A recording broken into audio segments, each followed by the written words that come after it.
Police headquarters here is tense as the search for Walker and Ryan enters its 10th day. This is shown out in the clipped sentences police officials use when they're relating the latest developments in the search mechanism. It's an electric atmosphere. It's shown out with the police reporters and detectives almost living in each other's pockets as they follow up every available lead and they pass it across between their two respective camps. Reporters in the crowded police rounds rooms, waiting by radios to catch the latest call, or, as happened today, the reporters themselves passing over any scrap of information which they think can help the search. In the short time that we were here today, about 10 calls came through claiming that Walker and Ryan were at a certain address. I now ask you, the public, to help. We are dependent upon you. And cast your mind back to the early morning of Christmas morning when these men made a hurried exit from their flat in Elwood and would have sought shelter somewhere. Have you heard any strange arrivals at some house next door or flat next door, or the knockings of someone arousing the occupants?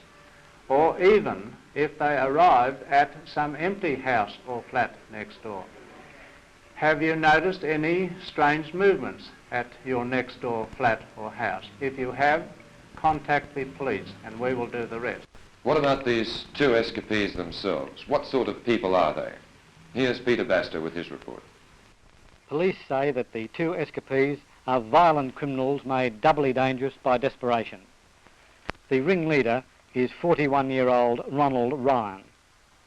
Detective Sergeant Arthur Slater, who has known Ryan for years, said that he is an egotist who will try and match his wits against the police. Ryan is said to read every newspaper article about himself, listen to radio news bulletins and watch television. He is quietly spoken and speaks well and is a man of great confidence. He wins people over very easily. Before his last series of burglaries, which totalled £45,000 and which he was serving a sentence for at the time of his escape, he had had a very good job in the city office.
This two-paragraph statement announcing Ryan's stay of execution climaxed a 5-hour hide-and-seek drama between the Premier Sir Henry Bolte and a crowd of waiting newsmen today, and culminated in his ordering cameramen from the premises of state offices. For the first time in the memory of veteran state roundsmen, the normally easily accessible Premier did not wish to be seen and took extreme measures to ensure that things remained that way.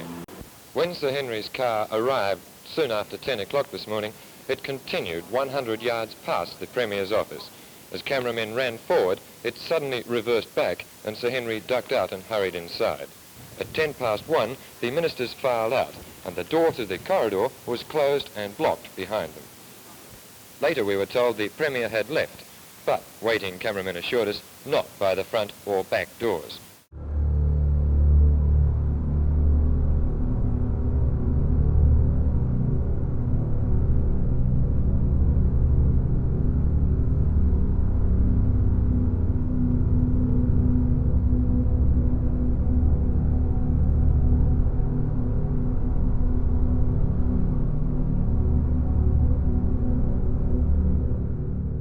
The time and date for the execution of Ronald Joseph Ryan was decided in 12 minutes at this morning's meeting of the State Executive Council. The meeting began at 9 a.m. and was attended by the Premier of Victoria, Sir Henry Bolte, the State Governor, Sir Rowan Delacombe, and the Acting Attorney General, Mr. Wilcox. Ryan was told of the decision a few minutes later as he waited in the condemned cell at Pentridge Jail. Just before 9:30, the clerk of the Executive Council, Mr. Cahoon, met newsmen waiting outside the Governor's office in the old Treasury building. He made a short statement to them, and this was it. The Executive Council met today, and its decision is that the sentence of death on Ronald Ryan will be carried into execution on Tuesday, January the 31st, at 8 a.m. in the forenoon, within the walls or confined yard of Pentridge Jail. Brian Peck for ABC National News in Melbourne.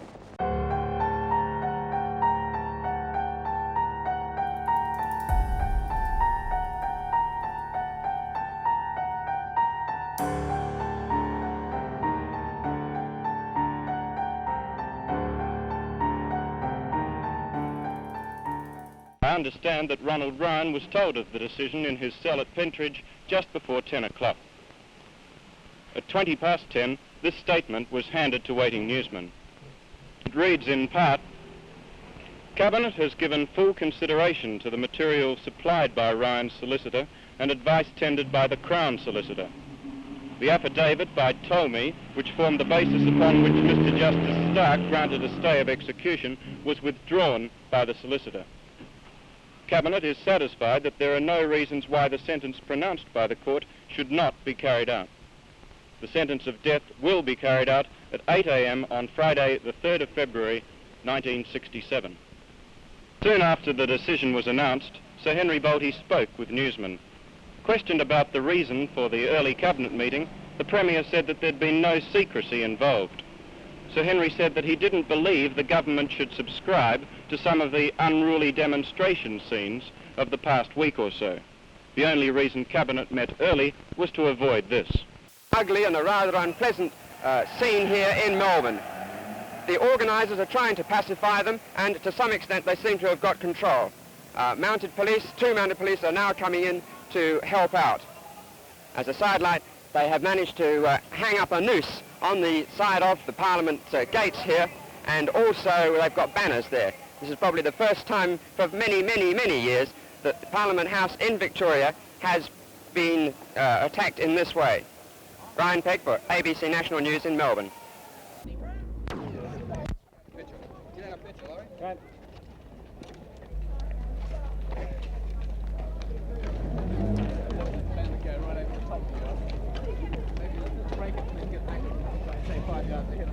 March along Sydney Road. I'll pull the cords out of both of them, mate.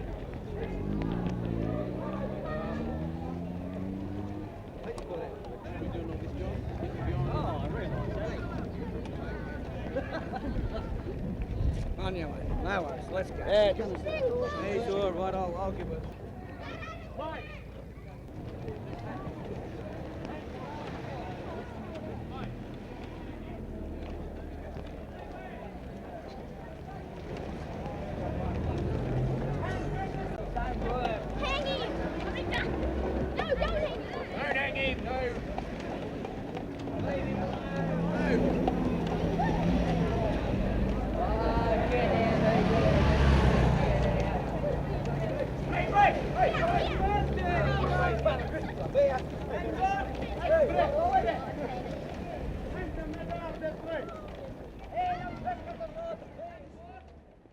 Ryan final decision, slate 1, take 1.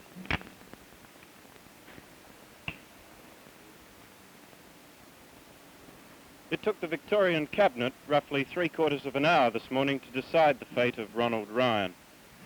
The Cabinet met at the early hour of 8:30, and all Cabinet ministers were present, except the Minister for Fuel and Power, Mr. Reid, who's overseas.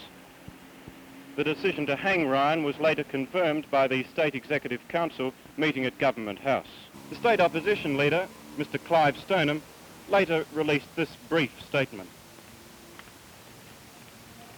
I cannot see how Cabinet could possibly have given proper consideration to the further submissions made by Ryan's solicitor yesterday.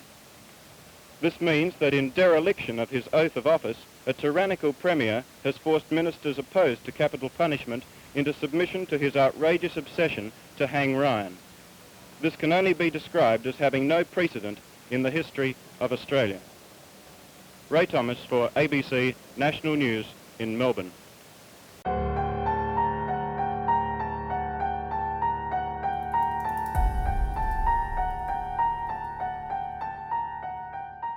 Well, Ron wanted to get to do something that would bring in money and make the richer people that had the money expand and give it into industries and things that would bring in more money for the working men. Just something like that.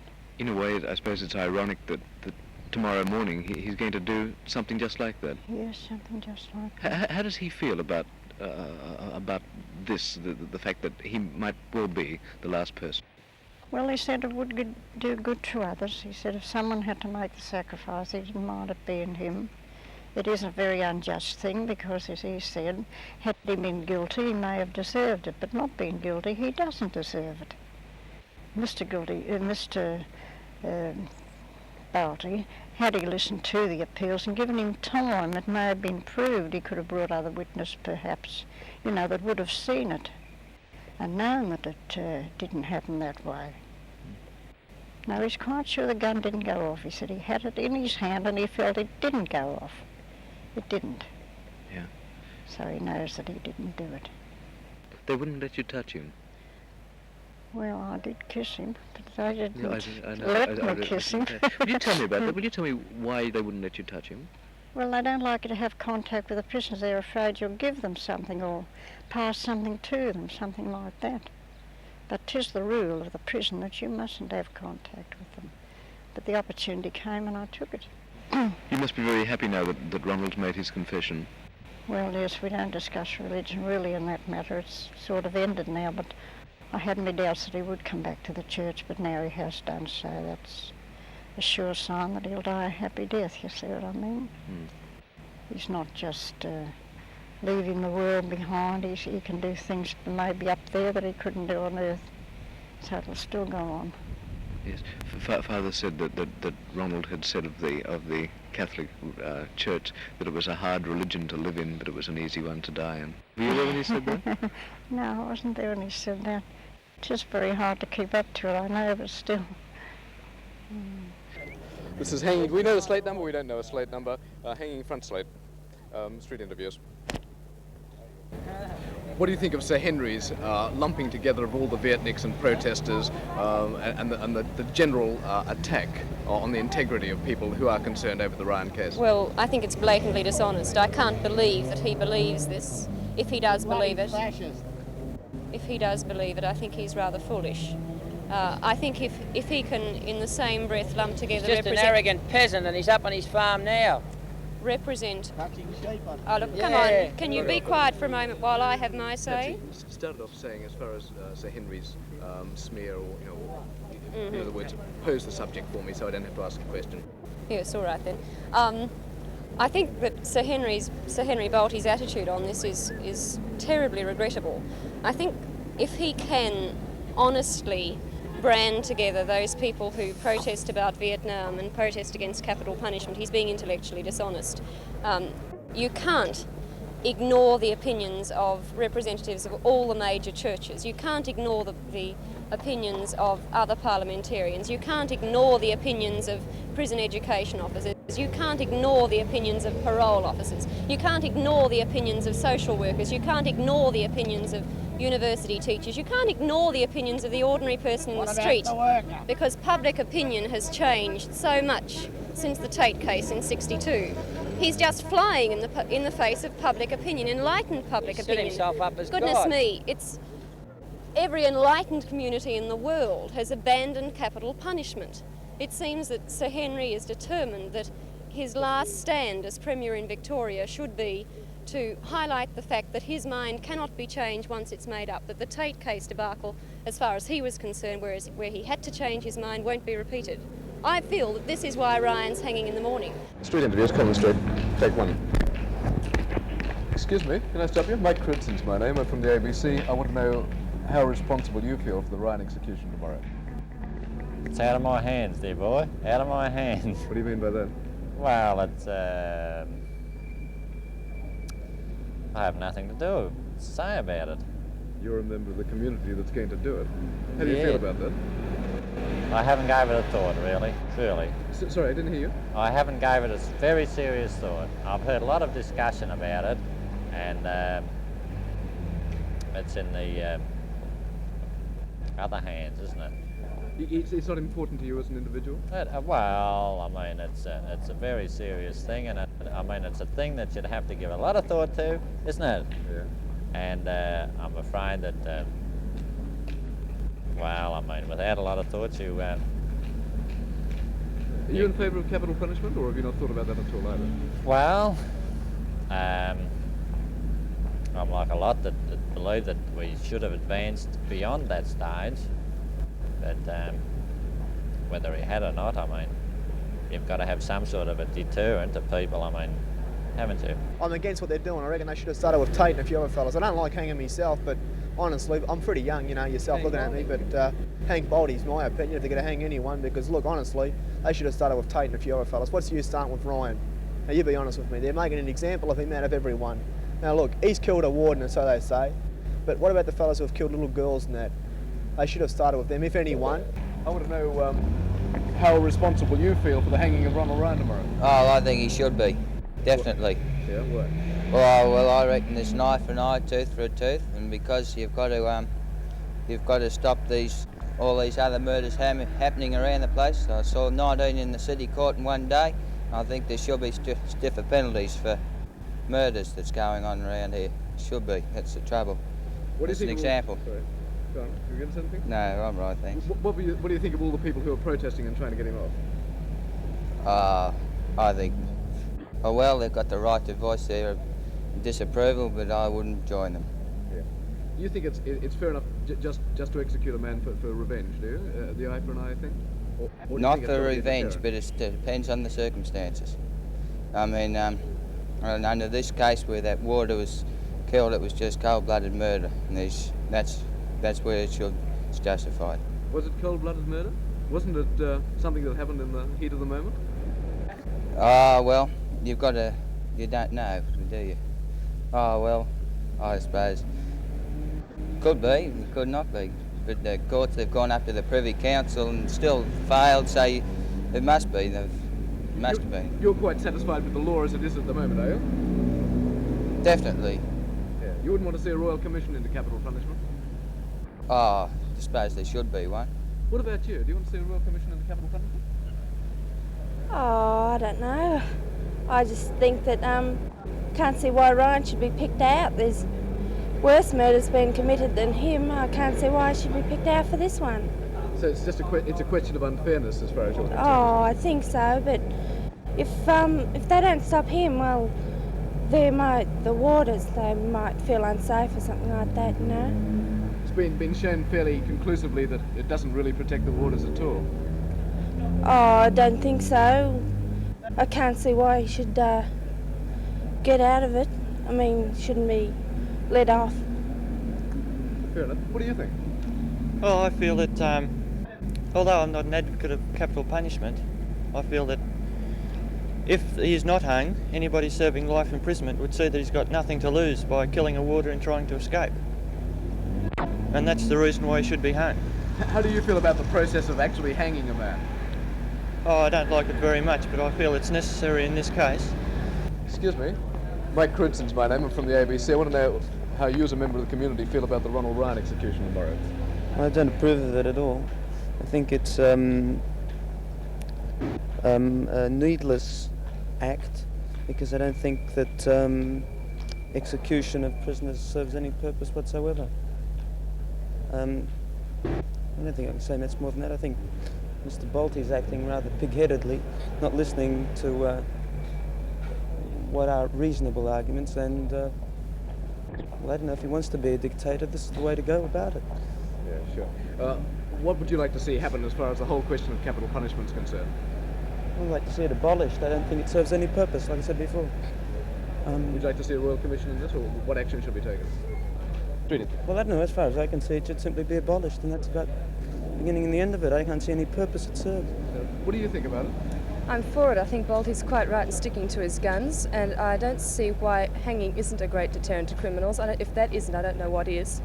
And, well, even if they are wrong to hang Ryan, I think they should get on with it and sort of stop this sob stuff campaign that they're having. Yes. And then, when it's done, then have your commission. It seems a bit late now. They've decided, and I think all they can do is stick by what they've decided. How do you feel about actually thinking tomorrow at 8 o'clock about the process of hanging that man? I'm not thinking about it that way. I think you've got to stop being emotional. Once all the processes of the law have gone through, I don't think you can sort of think, well, I am personally involved in this. I don't feel personally involved. Perhaps it's because it isn't close enough to me, but I think that they should just get on with it and then have your Royal Commission if you need it. I don't like it one little bit at all. Why do you feel involved? Well, I think it's a crime to take another man's life legally this way. I mean, war is a different thing, but to take it cold-bloodedly, I don't agree with it at all. One little bit. I feel very sad about it, and very involved myself.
Quiet sound.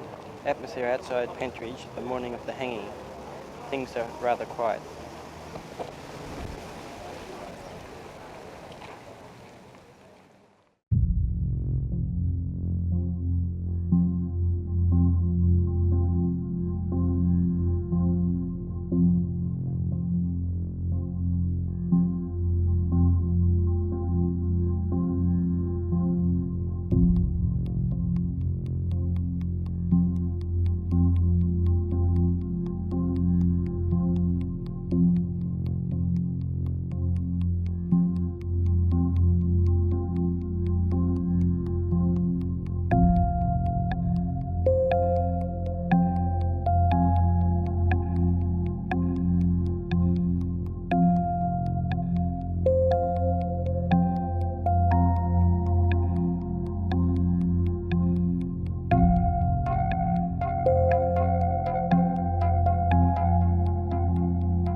thing that struck me and has stayed with me forever is the smell of the disinfectant they used. It was just overpowering.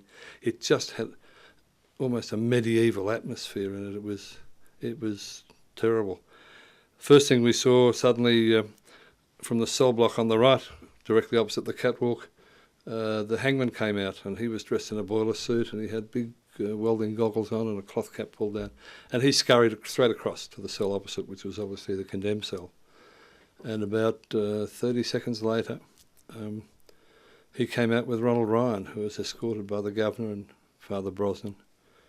And Ryan had his hands tied behind his back. He had what I thought was a pile of cloth on the top of his head. And it was only 4 or 5 steps for him to get to the trapdoor, which was in the centre of the catwalk. And he looked terribly calm, but the feeling I had, oh God, it was just awful. And the hangman brought him to the centre of the catwalk and clearly stood him on the trapdoors. Ryan turned to face us, and he just looked down, and there seemed to be a bit of a smile on his face. He was terribly calm and terribly dignified. The hangman took the rope, took the noose, and put it over Ryan's head and knotted the rope just under the corner of the chin there. And as he pulled the hood down over Ryan's face, and he actually leapt for the lever to pull the thing. I just closed my eyes. I couldn't take it anymore. The scene was just so horrendous. And there was this almighty crash as the metal trapdoors swung open and bashed back against the catwalk stops. It was a hell of a racket. And I'm told that those outside in the demonstration knew that the execution had been done because the pigeons flew off the dome, which was directly above it.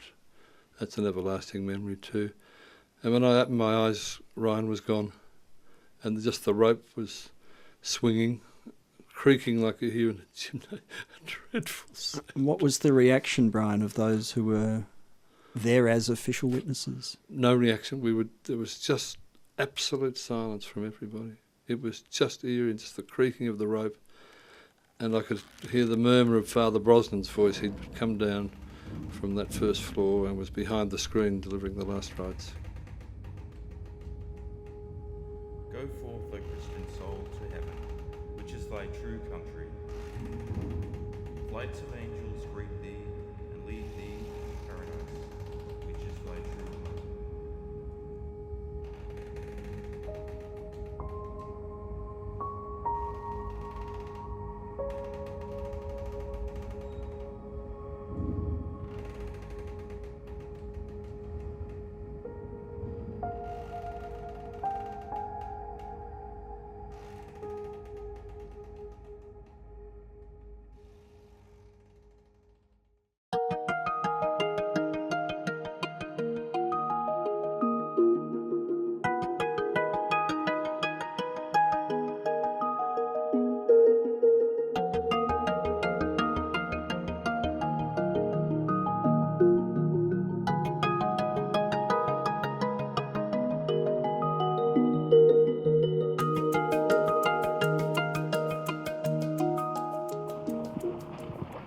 So, Henry, how do you feel?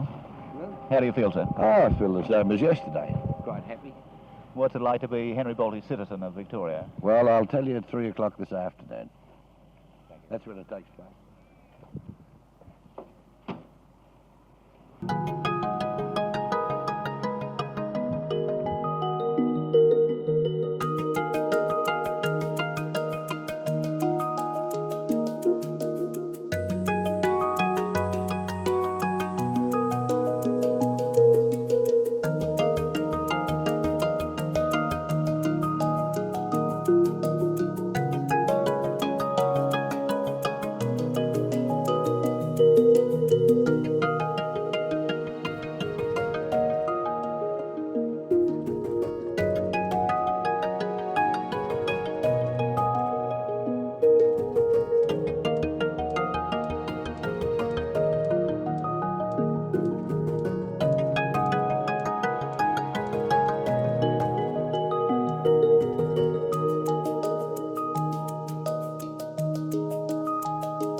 launched this bill because I believe in it.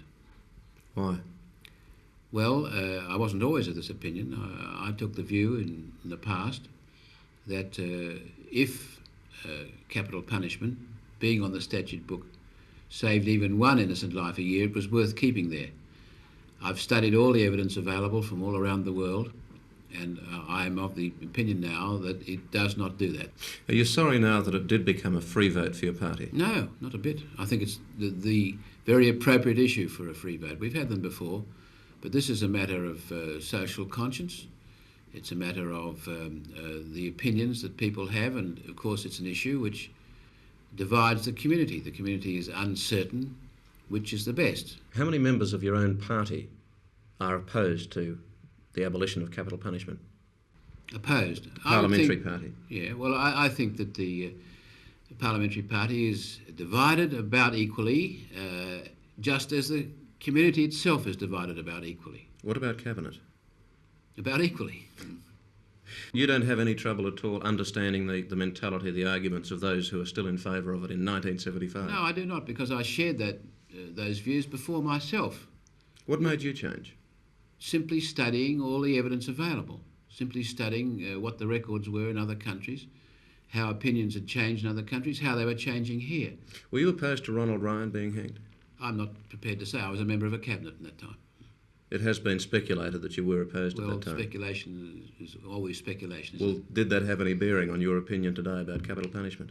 I have formed my opinion, as I said, on records and on writings and on study of the evidence, because it's always been my opinion that the death penalty had to be justified by some high public policy, that it was in fact protecting the community against murderers, and that evidence is not now available, it's not now convincing, and therefore I think the whole reason for having the death penalty has gone.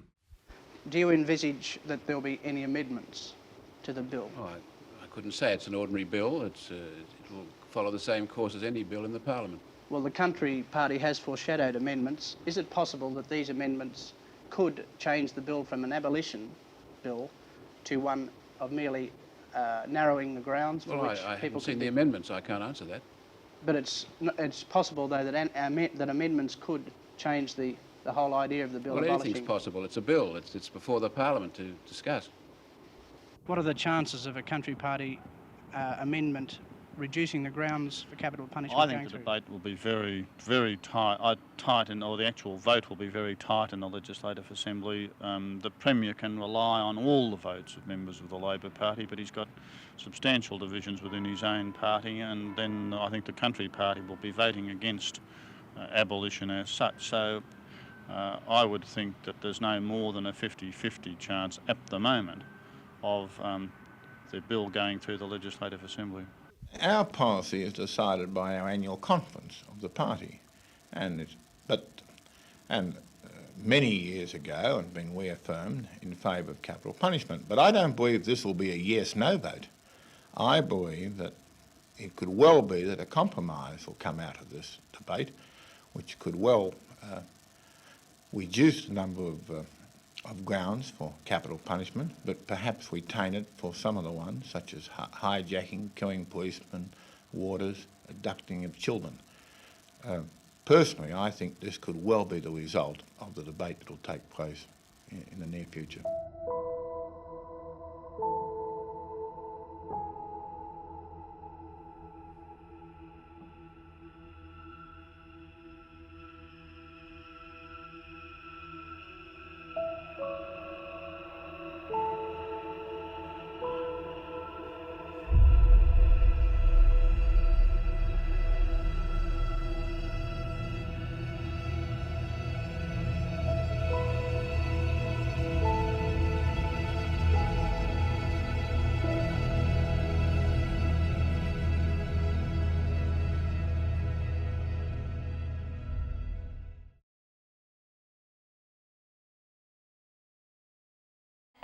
Cabinet meeting that determined that Ryan would hang, what reservations did you have? I had several. First of all, I was beginning to doubt whether the death penalty was effective or relevant at all. But more than that, it was almost an accidental killing. I mean, Ronald Ryan was running away and he fired hastily and happened to kill a pursuing warder. But there'd been much more serious, violent murders than that, which had been commuted from death to life imprisonment. And we were being pressed in this one by the Premier and Deputy Premier not to commute Ronald Ryan's. And I thought it was out of sequence, so to speak, to do it in this one case. In retrospect, looking back over the years, do you wish you could have done more at that cabinet meeting or spoken out more strongly? No, it was quite a debate. I mean, we all had the chance to have our say. I did speak up, but the weight of opinion in the cabinet was strongly the other way. And those of us who had reservations were entitled and did express them, but it was obviously, and the vote went in favour of not commuting the sentence. So you had a sense it was fait accompli, that was the move. It was obvious, yes, it was.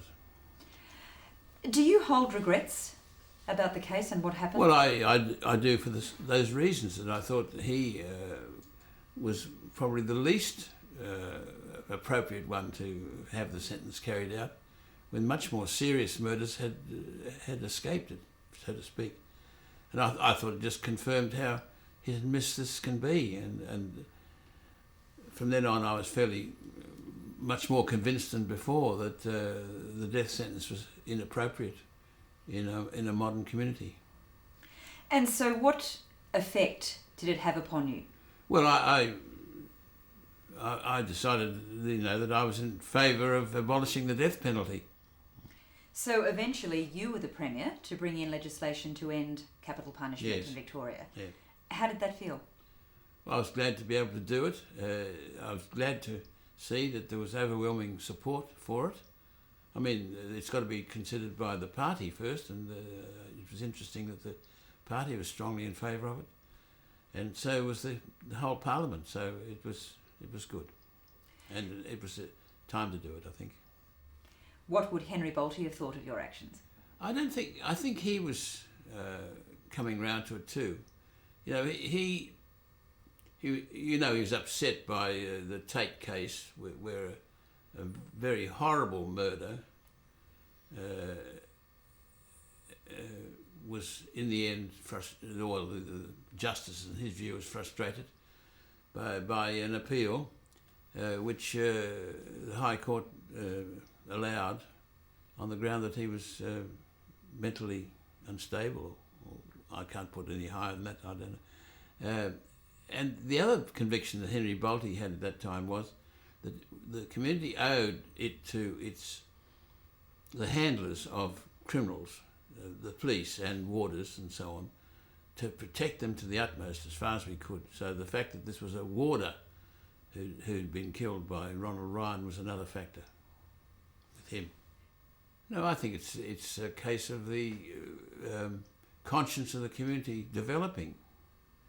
And we brought in when we brought in the abolishing death sentence was fairly new, but it was all the countries of Europe followed, and it's worldwide except America. And was that a source of pride for you? Oh well, yes, pride that we had the chance to do something about it, and we did it with fairly general approval. And largely because of what had happened with Ronald Ryan. I think so. I think that sort of sharply affected the community as a whole. Okay. Well, thank you. You sort something out of that, I hope. Yes, of course.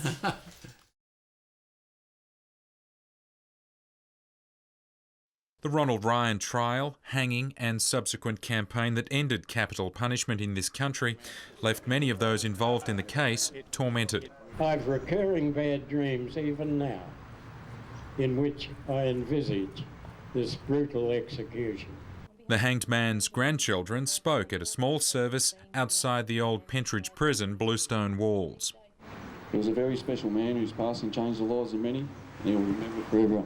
He may have been a petty criminal, but he was never a man who could take the life of another. Ronald Ryan was hanged for shooting a prison guard, George Hodson, during an attempted jail escape. Although some raised doubt about Ryan's guilt, Mr Hodson's daughter believes he pulled the trigger. Regardless, she came today to speak out against capital punishment. When I was a child of 13 or 14 when it happened, my view was eye for an eye. And about 10 years ago, I realised that it definitely wasn't the way to go. The Victorian State Government has committed to building a memorial garden on the site where Ronald Ryan was buried. Paul Kennedy, ABC News.